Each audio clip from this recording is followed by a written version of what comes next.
Hello children, I am going to teach you the new topic France become a constitutional monarchy। जैसे कि previous video में मैंने आप लोगों को बताया हुआ है कि लुई 16 इन टैक्स को इंक्रीज़ करना चाह रहे हैं। इसके लिए वो एक मीटिंग बुलाते हैं स्टेट जनरल की। On 5 May 1789 Louis 16 called a meeting of state general to pass proposal for new taxes. तो इस मीटिंग में थर्ड स्टेट के लोग डिमांड करते हैं कि each member would have one vote, मतलब जितने भी मेंबर हैं थर्ड स्टेट के वो सभी वोट डालेंगे। लेकिन लुई 16 रिजेक्टेड द प्रपोजल। जब किंग इस प्रपोजल को नहीं मानते हैं तो the third state walkout of the assembly, third state assembly से बाहर आ जाता है।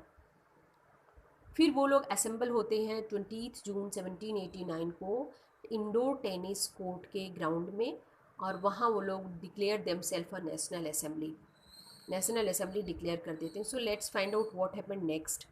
नेशनल असेंबली जब बन जा रही है तो इसके बाद नेशनल असेंबली के लोग क्या करते हैं। तो firstly note down the question, explain any 5 feature of the constitution of 1791 framed by national assembly in France. तो first, national assembly completed the draft of constitution in 1791। तकरीबन 2 साल लगा कॉन्स्टिट्यूशन को तैयार होने में, यानी 89 में नेशनल असेंबली बनी और कॉन्स्टिट्यूशन बन के तैयार हुआ 1791 में। इस कॉन्स्टिट्यूशन के हिसाब से limit the power of the monarch, राजा के पावर को कम कर दिया गया। पहले क्या होता था, power concentrated in the hand of one person. पहले पूरी की पूरी जो ताकत होती थी, सत्ता होती थी, वो राजा के हाथ में होती थी। Now separation the power, power को सेपरेट कर दिया गया in different institution, legislator, executive and judiciary. इसके बारे में मैं पहले बता चुकी हूँ कि क्या है। This made France a constitutional monarchy. ये सारी चीज़ें जो होती है फ्रांस के, वो बताती है कि कॉन्स्टिट्यूशनल मोनार्की है। तो फ्रांस में न्यू पॉलिटिकल सिस्टम कैसे वर्क कर रहा है हमें यही देखना है। उसके हिसाब से फ्रांस की पॉपुलेशन जो है वो 28 मिलियन है, और पॉपुलेशन को 2 हिस्सों में बांटा गया है, active citizen and passive citizens. Active citizens में जो 4 मिलियन लोग हैं यही लोग वोट डालते थे, और ये लोग इलेक्टर्स चुनते थे। 50,000 मैन चुनते थे। मतलब वुमेन जो थी वो totally completely denied for voting, completely out, सिर्फ आदमी को चुना जाता था। फिर ये 50,000 जो लोग थे वो नेशनल असेंबली चुनते थे, जिसमें 745 मेंबर्स होते थे। ये लेजिस्लेटर है। ये नेशनल असेंबली से ही कुछ लोग मिनिस्टर बनते थे, जिन्हें नेशनल असेंबली कंट्रोल करती थी। फिर ये नेशनल असेंबली ही किंग को भी कंट्रोल करती थी, तो किंग और ये मिनिस्टर मिलकर के एग्जीक्यूटिव फॉर्म करते थे। वो बात है कि राजा के पास वीटो पावर था, किसी भी बिल को वो रिजेक्ट कर सकता था। फिर है जुडिशरी, यानी एक्टिव सिटीजन ही, यानी 4 मिलियन लोग ही जुडिशरी को भी चुनते थे। और बचे हुए जो पैसिव सिटीजन है ये 3 मिलियन है। नो वोटिंग राइट, इनको कोई वोटिंग राइट नहीं था। Women, children and youth below 25, यानी 25 साल से जो कम लोग हैं उनको। थर्ड पॉइंट, 1791 के कॉन्स्टिट्यूशन के हिसाब से power to make law, national assembly, national assembly which was indirectly elected, indirectly elected होती थी, जो मैं कि ऊपर बता चुकी हूँ आप लोगों को। Not all citizen had right to vote, सभी को वोट देने का अधिकार नहीं था। एक्टिव सिटीजन कौन थे? ओनली मैन, यहाँ एक और क्वेश्चन है, differentiate between the active and passive citizen.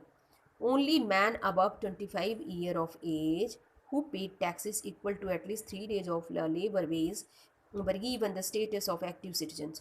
25 साल से जिनकी उम्र ज़्यादा है और जो 3 दिन की मजदूरी के बराबर टैक्स पेड करते हैं उन्हें ही फ्रांस में एक्टिव सिटीजन का स्टेटस मिला हुआ था। और बचे हुए लोग, remaining man and all women were classed as passive citizens.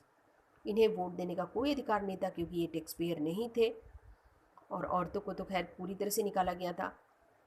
तो जो higher bracket of tax payer, यानी वही लोग जो था नेशनल असेंबली में चुन करके जाते थे। तो फोर्थ पॉइंट, कॉन्स्टिट्यूशन के हिसाब से कौन कौन से राइट मिले थे।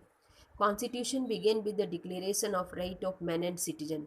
नाउ नेक्स्ट पॉइंट, कौन कौन से राइट थे? Right such as the right to free life, freedom of speech, freedom of opinion, equality before law were established as equal and inalienable rights.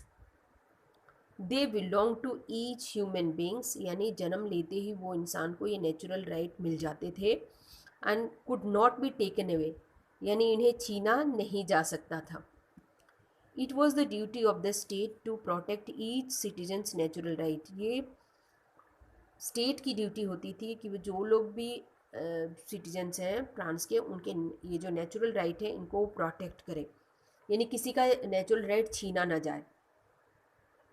Now next है आप लोगों को, इसमें फ्रांस के समय में, रेवोल्यूशन के समय कुछ पॉलिटिकल सिंबल और साइन यूज़ हुआ करते थे.